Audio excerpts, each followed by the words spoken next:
Hello, just to set the context, this video is part of my personal YouTube channel for online dating, and the purpose of this specific video is one of the most important ones, which is to talk about what it means when somebody says, "I love you" to you. There's like this whole genre of movies all about love, from rom-coms to the Hallmark Channel, and I'm here to find love, and possibly so are you. So what is it? In one of my dating app profiles, I put the term butterflies and besties, which kind of covers the excitement of romantic love plus the bond of love from friendship. So maybe there are different types of love. Depending on the translation and interpretations, there are like 7 different words in the Greek language that all map to one single word that we use in English, which is love. And in my opinion, that's a disappointing and unfortunate reality for English, because that means you need a lot of adjectives to describe the different love in the different cases, and it causes it to be more complicated. So below in the comments section of YouTube, if you're seeing this on YouTube, there's a link to an article that interviewed a Greek family therapist, and he speaks Greek, and his name is Ekaterini Konstantin LMFT, and I guess this is one of his licensed marriage and family therapists, I think, is if I'm going to guess. And so I'm trusting his answers for some of this information in here. Now it'll be clear where. I believe the first word that talks about Greek love is storge, and it's an unconditional love, say from a parent to a child, and where the parent doesn't care if the child doesn't love them back. It is just purely all about giving and supporting and loving that child. The next Greek word is philia, and it's the root of the name of the city Philadelphia, and it's brotherly love, cousins, or siblings, that sort of thing. The next word is erotropia, and erotropia is a little playful and flirty and kind of fun, light little love. It's kind of like, maybe like the butterflies at the beginning of the butterflies. That is followed by eros, which is lustful and erotic love. You know how in Valentine's Day there's a little baby Cupid.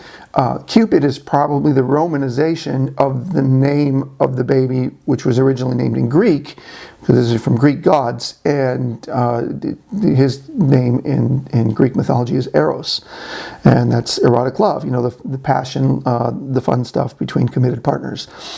The Greeks have a word for love that is practical and established and kind of like has hit its stride, and it's able to just kind of perform, steadily, and that's pragma. And this one's new to me. And then you can take pragmatic love and practical love to its natural conclusion about the self and get philautia, which, as it would say on Ted Lasso, I assumed it meant wanker, but the Ekaterini Konstantin, the Greek family counselor, says it's more like self-care or a spa day, or just being kind to oneself. So I was wrong. The previous 2 were new to me, but the ultimate level of love, which I have known since I spent time reflecting and talking and praying and laughing at a college retreat, was the word agape. We studied that in one of the times when I went to a church retreat in college.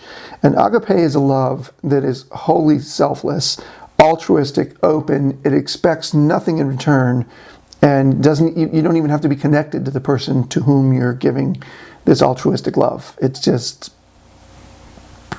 it's pure loving. Alrighty, so whether you believe that Jesus was divine or human, and I'm not touching that right now, he would probably be the best well-known example of agape in human history, because his attitude was like, if somebody strikes you on one cheek, turn the other cheek so they can strike you there as well, partially showing you're not afraid, partially responding not to violence, but with, a level of defiance in submission that's so submissive it's defiant. But be that as it may, the examples that one might think of where he would do things just to help people live better, or to show kindness to people he didn't have to, that's examples of agape. Okay, so put all that in your pocket for now. To recap, all of those words were different types of love for which there was but only one word in English: love. And this aspect of looking this is one aspect of looking at things across cultures. The next culture is Buddhist. Now, I found a Buddhist model for love on the internet, and I'm sure that this model was not conceived by somebody whose first language was English. Nepalese, I don't know, but it has 4 levels. The first level of this love is to know. I have to know something before I can begin to love it. The next level is to understand. Not only do I know it, but now I understand what it is, why it does what it does, why it doesn't. On a person, hey, why does he or she always, park to the left of, or whatever, right? You have to know them. The third level is it's the woohoo, it's a fun level. It's joy for. I have joy that I love you. I have joy for you. I have joy about you. I'm happy when you're happy. It's kind of, there's a lot of joy. Level 3. The 4th level will kick anyone's butt. I mean, it's, it's where you love someone so much and with such depth and completeness that you give them permission to leave you, to hurt you, and to walk away. Yeah. Ouch. This is what parenting is supposed to reach. When you're a parent, you're supposed to reach this level with your children. You're supposed to give them, sacrifice for them whatever you think might be necessary for their growth and potential happiness, often without full regard to what makes you happy. Clearly, I did not have this level of love for my ex-wife by the time our marriage ended, because I walked away, because I could no longer accept what had become our normal. So, which model of love, the 7 words of the Greeks or the 4 levels of the Buddhists, correct? Well, that's a question with an intentionally flawed premise. Why can't they merge, or why can't they be, viewed as different ways of looking at? Like, when you look at a diamond, there's no one surface to look at. There's all these different facets and angles. So, if in my mind, I think of Eros and Erotropia, the playful, flirty one, which is one I said second, and the lustful, passionate one, which I said first, to be not as complicated, as deep as the 4 levels of Buddhist love, but storge and agape, where you are clearly doing something that might be against your own personal interests and you're doing it for love. Yeah, those probably do get to level 4 of the Buddhist model. And philautia and philia, they're probably not as deep as storge and agape, but maybe the 4th level just isn't as hard. I don't know. But these are, this is my musing. This is where I'm at in understanding love. But I'm going to have to think that the person who thought of the 4th level of Buddhist love was thinking of something like storge or agape when they came up with that 4th level. That's what I believe. So here's the most important thing I know about love. When someone says to you they love you, what they are saying, in my belief, that as far as they know love, they feel it for you. Now, well, okay, how deeply do they feel it? That's a good question, isn't it? How deeply do they feel it? Think about the very first time that you said "I love you" to somebody that wasn't like your siblings or your parents. How well did you know love back then? How well do you know love now? Doesn't "I love you" today mean more than it did back then? I would hope so. I would hope that we all learn, live, laugh, love, grow, get hurt, dust ourselves back off, get back up. Now, when it happens in my life, I ask myself, do they know these Greek words? I ask myself, do they allow themselves to be known and understood, or do they seek to know and understand? Not only do they get to the joy 4 level, but do they get to the level, does their behavior show that they get to the level of freedom and permission to leave? These are questions that I ask. To get a first guess as to how they really feel, I look at a person's life experience, and have they shown understanding that this understanding. I mean, when I was a teenager, I asked myself, is this what love is? Hey, this must be love. It felt amazing. It was, but it was probably erythropia, flirty and fun. But the love I have felt since then, and just for an example, with a 23-year-old son, and the fact that when we were having our family, my soon-to-be ex-wife and I lost a baby at 18 weeks of gestation, and that was, anyway, I learned so much about love. And when I said I love you when I was younger, and when I say it today, they are profoundly different. Wanting something to be true doesn't change the reality. You know, when I'm behind on a chess game, I want to have more pieces or better position or to be my move, but that doesn't change the reality. And wanting somebody to love you the way you want to be loved is very human. And that's part of why this is one of the most painful lessons of my entire life. And I had to realize the hard way that, anyway, I mean, there's so much more to understand about love. There's the 5 love languages, and one of the most important things that I believe is that without vulnerability, you cannot begin to really find love, because vulnerability has everything to do with being known and being understood, and taking risks and getting to the 4th level. And you know, if you're never vulnerable, I doubt you ever get to pragma. And anyway,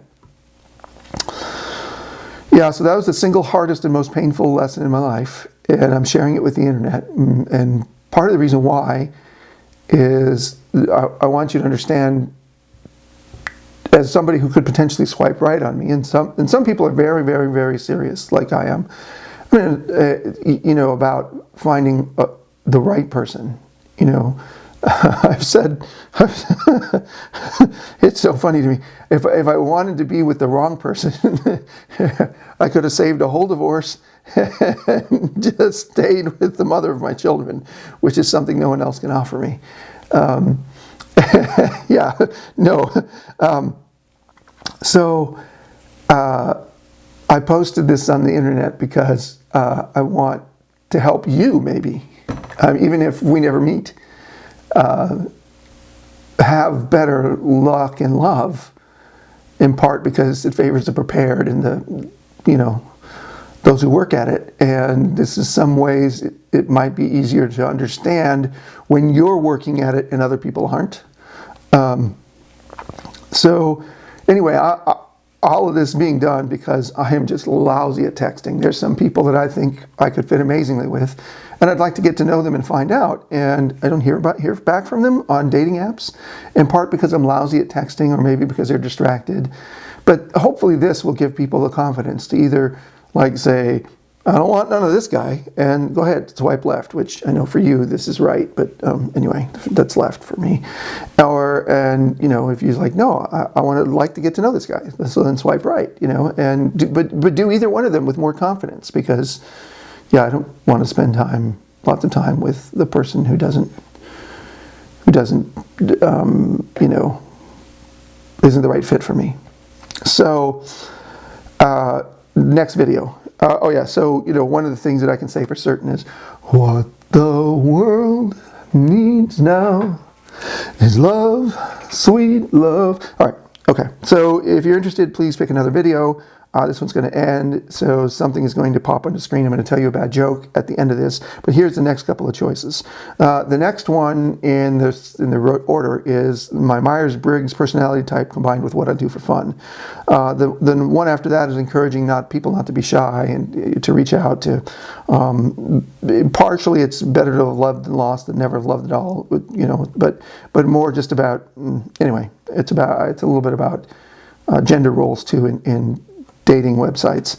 And then there's one about this little piece of jewelry I wear called an intention stick, and what it means to live your life with intention, to say I intend to put love into my life. And love is one of the words that I put in here, and keep it close to my heart so that I can, yeah. And the last video is on a growth mindset, and think I'm leaving one out, but oh well. Okay, pause this video, rewind it, pick one, go to the YouTube channel, go back to the main website if I made that, I don't know. Or YouTube will start picking videos for you, and since this is a very small channel, I can almost guarantee you it'll have very, very little to do with me. So if you're okay just on random stuff, but you were swiping when you found this, I would assume so. Okay, so here's a great joke, and it's self-effacing, and if you remember from any of the other videos, I was an engineer when I was younger, so I'm making fun of engineers. So this young boy or young man is jogging along a creek and jumping from stone to stone near the creek bed, and he hears this voice, "Help me, help me!" And he still doesn't figure out where the voice came from, and he says, "No, down here." And he's looking around, and "Right here, I'm a frog." And he sees this frog, and he scoops the frog up, and the frog's a little jittery, but he's holding the frog in his hands, And the frog says, "Oh, thank you, I'm a princess from wherever, and I've been changed by a curse into this frog, and when true love, kisses me, I will change back into a princess, and we will have amazing love forever, and be happily ever after." And the little boy goes, "Oh, cool," and shoves the frog in his pocket and keeps on jumping down the stream. And the frog in the pocket is having a hard time because the pocket isn't really that big, and it's getting mushed, and as he's running around and trying to talk, "But really help me," and putting up a fuss. And eventually he stops and he looks and says, "You okay in there?" And she says, "Yes," and keeps on playing to finds a stick and finds a rock to skip, and